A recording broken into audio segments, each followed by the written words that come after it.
Bali looks like a paradise on Instagram, and honestly, it kind of is. But no one shows you how it actually looks like. To sit in a co-working until 11 at midnight, chasing deals that do not close, being on a call with an American client in the middle of the night because of the time zone difference, or even a European client. This is the real version of how it is to live in Bali and build a business from there without showing you fancy aesthetic stuff. So let me walk you through a normal week, because normally I just wake up between 6 in the morning and 8. First, drink some water, stare into the sun, and get in some natural light before looking at your screen. Then movement. Monday I go to Nomad's Run Club to run a 6K, and Wednesday in the morning I go to Flower Boy to run a 10K. The other days I go to the gym in the morning. Right now I go to Wellness Gym. In my personal opinion, it's the best bang for your buck. You only pay like $50 a month. The recovery area isn't great. The sauna and ice bath are just there. The gym is solid. I've been thinking about switching to Suraya. It has a better recovery and a bigger gym, but it's double the price. It's like 100 euros. Still cheaper than most of the other overpriced gyms in Bali, like Nirvana, Omni, Obsidian, Body Factory,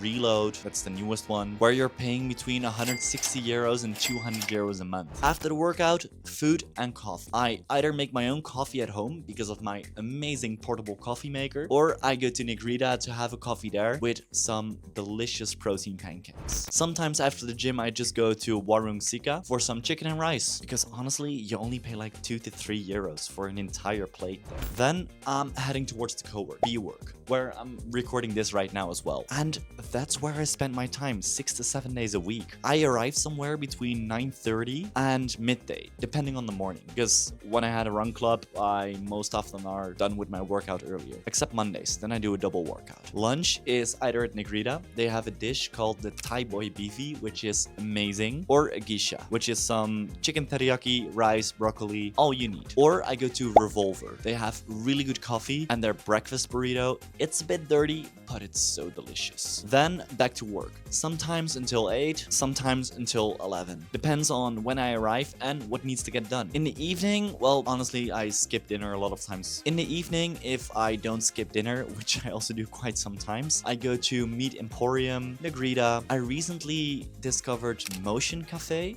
like motion fitness food or something. It's really good as well. And then it's sleep, repeat. Friday, I go to Black Sand. That's like Friday afternoon where everyone drinks and is funny and nice and all of that. Honestly, I just come there to socialize. I don't drink at all. It's a great way to meet people, create bigger friend groups. I like going to Black Sand for the social aspect. Saturday at 8 in the morning, I go to the Bali Brotherhood at Morabito, a group of men coming together every single week to ground themselves, share wins, and tell what's going on in their lives. And in between all of that, I go to quite some networking events, because what I discovered is the more hands you shake, the more people you know, the more you show up, the more it benefits your business. That's also how I get clients and partnerships for both my companies, either the automation agency or the advertisement agency. But here's the part the Instagram version of Bali never shows you. It's the part that actually determines for you whether Bali will work for you or not. Because in all honesty, Bali is full of entrepreneurs. People who want to have a business, people who want to look like they're building something, but in the end, if you ask them about the amount of clients that they have, the money they make, or whatever, you go a bit deeper, they have nothing but an idea. It's quite easy to get sucked into that energy of the entrepreneurs, to be distracted, to be around people who are more focused on looking good than actually doing the work. The biggest lie that the built from Bali content sells you, it shows you the sunsets, but it doesn't show you the discipline it actually takes to build something.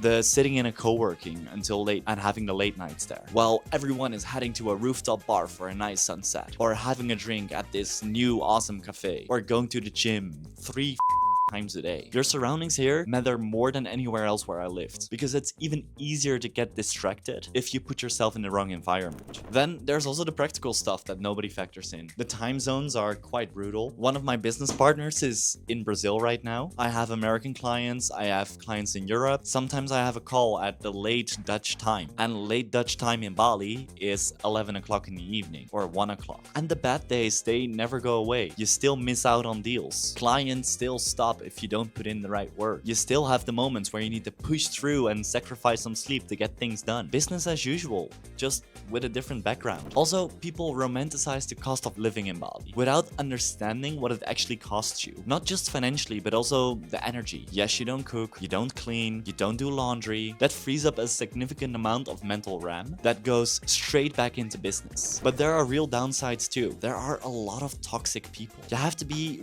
really intentional with who you spend your time. It's not always as clean, and you have to be quite careful with where you eat if you don't want to get your Bali belly, because that will take you out for a few days. And sometimes it's just extremely hot, but what can you expect? You're on a tropical island. And that's also why you drink all the coconuts, because the coconuts are actually amazing. And on the money sides, it varies a lot depending on how you live. A warung meal is like 2 to 3 euros. Negrita, 6 to 10. A 500-gram steak at Meat Emporium, maybe 15 euros. Coffee is around 2 euros a cup, which adds up fast if you're a big coffee drinker like me. Man, I sometimes drink 3 to 4 coffees a day. My gym right now is 50 euros, but like I said, you also have the expensive ones that go up to 200 euros a month. It's affordable, everything here. The quality of life that you get here is really high for what you pay, but it's not free. You can get by for 1500 euros a month, you can get by for 2k a month, but some people still spend 5k a month here. Here's what's actually working, the things that actually move the needle when you live in a place like this. And I genuinely think that you don't have this anywhere else. If not, you can say it in the comments down below. I'm curious. Since I stopped moving around and planted myself here in Bali,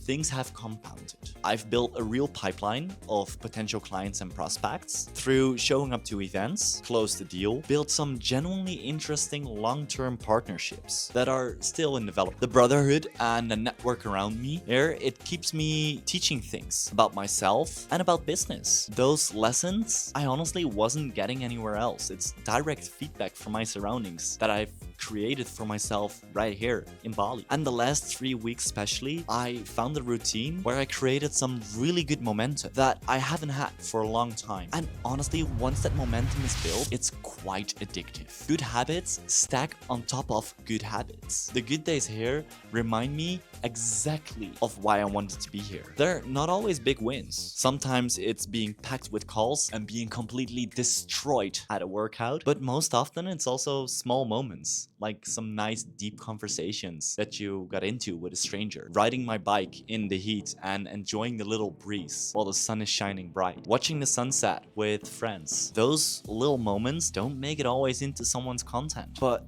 those are the moments that I actually value the most. But I'll be also honest about what I miss. Both my brothers just bought a house, and I haven't seen them in person. That one stings a little. And there's family weekend every single year, where we rent out bungalows with the entire family of my mom's side. All my aunts, uncles, nephews, and I'm going to miss that now for the 2nd year in a row because I'm traveling or in a different place, literally on the other side of the world. That's the real cost of this life that no one necessarily puts in their content. It's not dramatic, it's just reality. You miss out on some family stuff. Would my life look different if I stayed in the Netherlands? Probably, but honestly, I can barely imagine what it would look like anymore. It's been 1.5 years, almost 2 years since I've been on the move. This is just what my life looks like right now. And if you're watching this and you're thinking about Bali or thinking about building something remote, here's the one thing I wished someone told me before I started. Be in the right place where you can create opportunities. Not the cheapest place, not the most Instagrammable place, the place where the right people are around you, where the environment actually supports what you're trying to build. Bali is that place for me right now.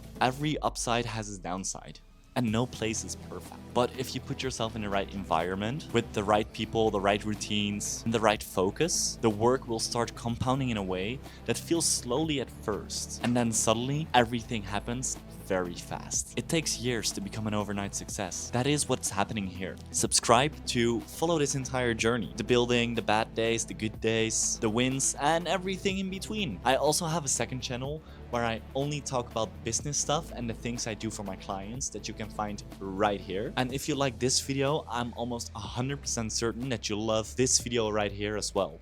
Really, click on it, you will love it. And as always, visionaries, take action, and I see you in the next one. Ciao!